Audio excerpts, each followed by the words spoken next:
Kining Carmen usa ni kalugar diin bukid ni siya, unya murag fertile nga bukid niya sa dihang gi kalagutan si Propeta Elias sa mga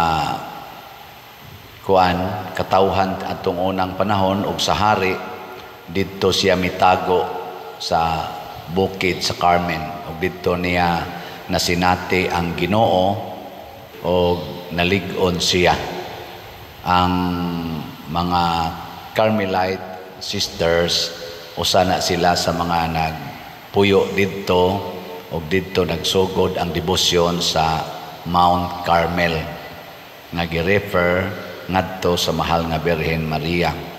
Ang bukid nga tinud-anay mao na siya ang Ginoo, mao si Kristo.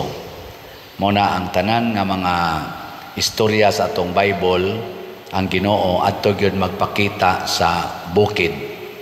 Ang kanang Jerusalem gitawag na siya bukid sa Sion kay tungason man sana siya didto, tuwa dito sa babaw ang ilang templo. Mao na ang mga tao mosaka ngadto aron mosimba. Si Jesus pod nagpakita sad siya sa iyang transfiguration didto sa bukid. Nga sa atong unang pagbasa, si Moises nakakita sa Ginoo didto sa bukid sa Sinai. Nakasaka ko adang bukira, tunga-tunga ana diha ang katong gitawag og burning bush niya ngadto sa kinatumyan. Dito nadawat ni Moises ang 10 Commandments. So, bukid gani ang hisgutan, musaka kita. Ang kabalaan sad sa kinabuhi, gitawag sa na siya og ascend. Kanang musaka ka sa imong kabalaan. Ang dias ubos, mao ni siya ang mga sala. Nya musaka ka sa bukid, mag-anam kag kadistansya sa sala, mag-anam kag ka balaan mo na ang langit gitawag nato nga tuas babaw niya ang impierno tuas ubos. Ngay kono be lingay mong tupad ina asa man ka gusto magpermanente adto sa taas bukid o sa ubos. Lahi sa na siya ang mapahitason, garbo na sa na siya ang pagsaka sa bukid pasabot level of perfection. Ang mahal nga Birhen Maria mao gyud ang makahatag nato og perfection sa kinabuhi kay natuman man niya ang pagperfect sa iyang kaugalingon nga nahimo gid siyang way buling sa sala. Tao siyang tinuod, na tao gid siya sa mga ginikanan nga tawhanon. Unya natuman giniya hangtod sa iyang pagkamatay nga wa siya kasala. Mao nang nahimo siyang inahan sa bukid sa Sion nga mao si Jesus. Nindot no. Mao nang kitang tanan nga gustong magdebosyon sa mahal nga Birhen Maria pero dili mubiya sa sala, mga bakakon ta. Dili pwede nga magsigi kag rosaryo nya sige sa kagdumot sa imong silingan. Dili pwede nga magsigi kag rosaryo sulob pa ka ng brown scapular unya wa day ka makigtingog sa imong igsuon nga ilog mo anang yuta or nag-away mo diha sa simbahan, mga organizations nag-away nya sige kag luhod kay magrosaryo kubalo na kay kag tuhod. Diri sa atong ebanghelyo matud pa ni Kristo, walay nakaila sa anak gawas sa amahan ug walay nakaila sa amahan gawas sa anak ug kadtong buot sa anak nga makaila sa amahan. Ug kinsa man ning mga tawhana ang makaila sa amahan kadtong andam mobiya diri sa ubos aron mosaka ngadto sa ibabaw. Ikaduha, anda mohubo sa iyang sandalyas. Di ba si Moises gipahubo man sa iyang sandalyas kay balaan ang yuta nga iyang gitumban. Ang kanang sandalyas kana bang ato bang mga human or worldly security. Ato ginang tangtangon mo na si Jesus ang iyasang sugo nato sama sa gibuhat sa mahal nga Birhen Maria. Biyaan gid nato ang tanan natong gusto, mga balay, yuta, pamilya, para mosunod tas Ginoo. Ang mahal nga Birhen Maria sad nisunod sa Ginoo.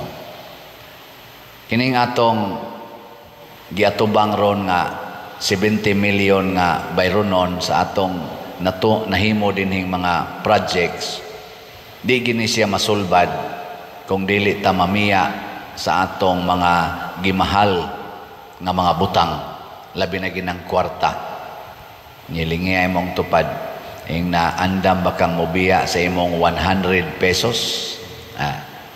100 pesos lang ipalit na og slot aning atong grace.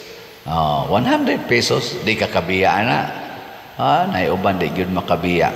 Nya kay naa man sa tay si TUMM 100 pesos man na aron makatukod tag balay.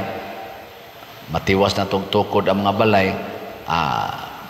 Kamao ka mo biyag 200 kada semana, biyahe lang ng 200 pesos. Di ba kada semana nisaka ang level sa imong holiness. Ang CTO gitawag na Christ Transforming Union.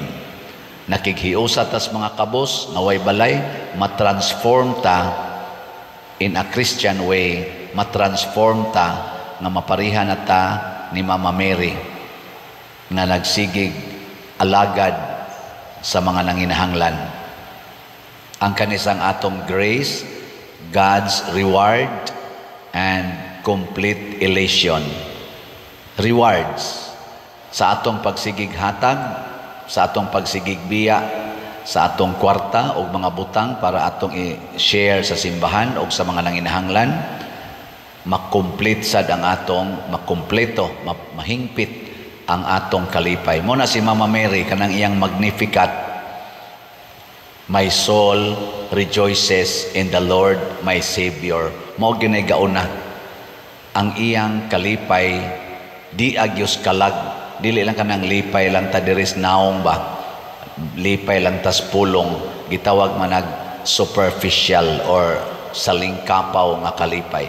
Pero kana bitang ato nagyong gibiyaan ang kalibutanon, ang ato nagyong kalag ang malipay.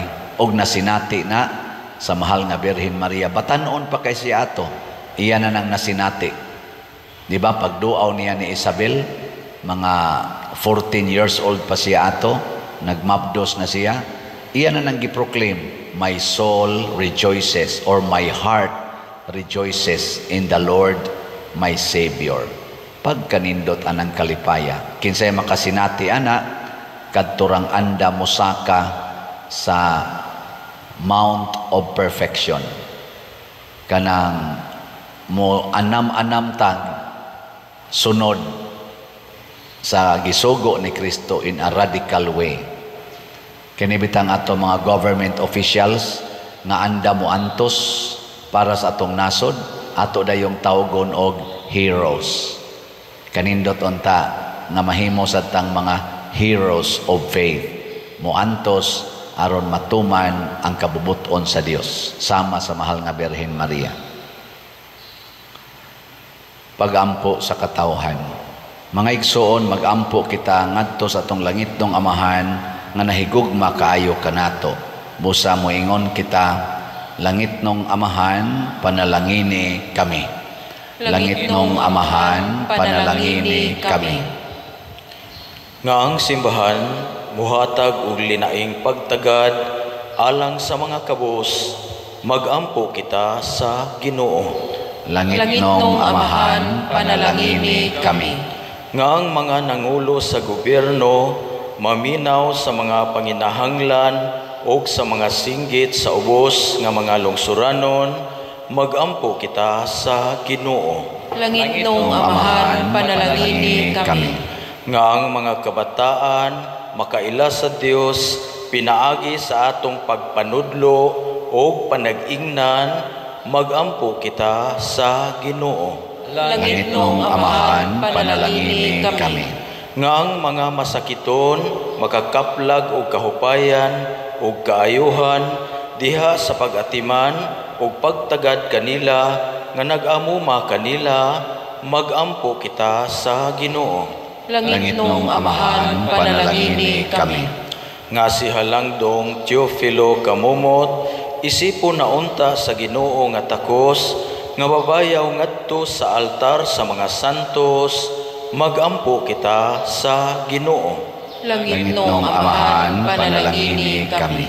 Nga ang mga proyekto dinhi sa atong simbahan, pinaagi sa pangamas o paggiya ni San Vicente Ferrer, magmalampuson o mahuman unta, sumala sa atong mga giplano o gipangandoy, magampo kita sa Ginoo. Langit nung Amahan, panalangini kami.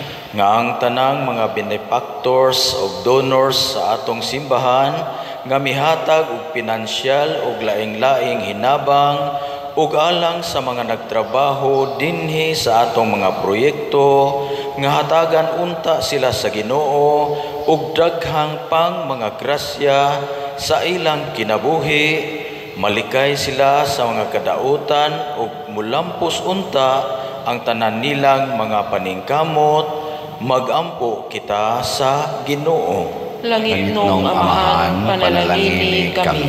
Nga ang tanang mga matuuhong nangamatay, makatagamtam sa tunhay kalipay, dito sa gingharian sa Dios, magampo kita sa Ginoo.